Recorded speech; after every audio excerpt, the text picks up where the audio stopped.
Hey everyone! Today I'd like to talk about my family.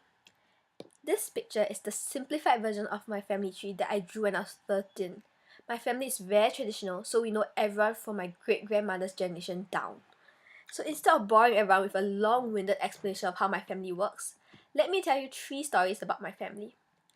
My first story starts long before I was born. It is about my great-grandmother, a wonderful woman whom I love dearly. According to my grandparents, my great-great-grandfather was a wealthy merchant and owned many boats. My great-grandmother was given an education, something that was unusual for girls at that time. When she got married, it said that her dowry was gold articles heaped on large plates. Unfortunately, due to World War II, most of the ships in her family were destroyed and only 13 remained.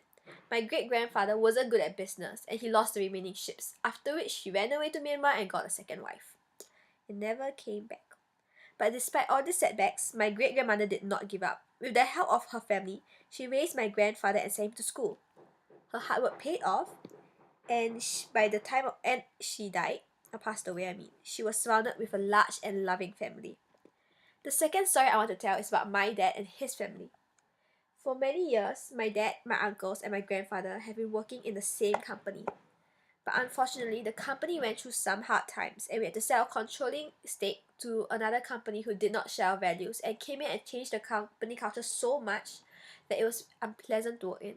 So instead of giving up, my family actually went on and started their own new company. And since we have always treated our workers well, many of the best workers came with us. And yes, we're all one family and we're actually doing quite well now. And my last story is about my long-lost aunts and my maternal grandmother.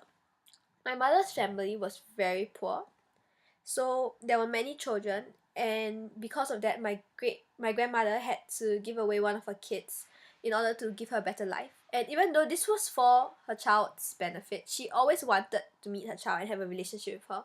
So a few years back, we decided to try to look for my long-lost aunts. And at first I thought it was impossible, but through the help of the newspapers, we actually managed to reconnect with her, and now my grandmother and my aunts have met again. The picture on the top left is my mom and my grandma. The picture on the top right is my long-lost aunt and my mom. And the picture at the bottom is a family portrait. My family has taught me that you should work hard, that you should treat others well, and that you should stay positive even in the face of impossible odds. I believe there are many more lessons that I can learn from my family, and that every family has lessons and stories to tell us. So I hope that by hearing these stories, you will go back and ask your family about the rich history that you have. Thank you for listening.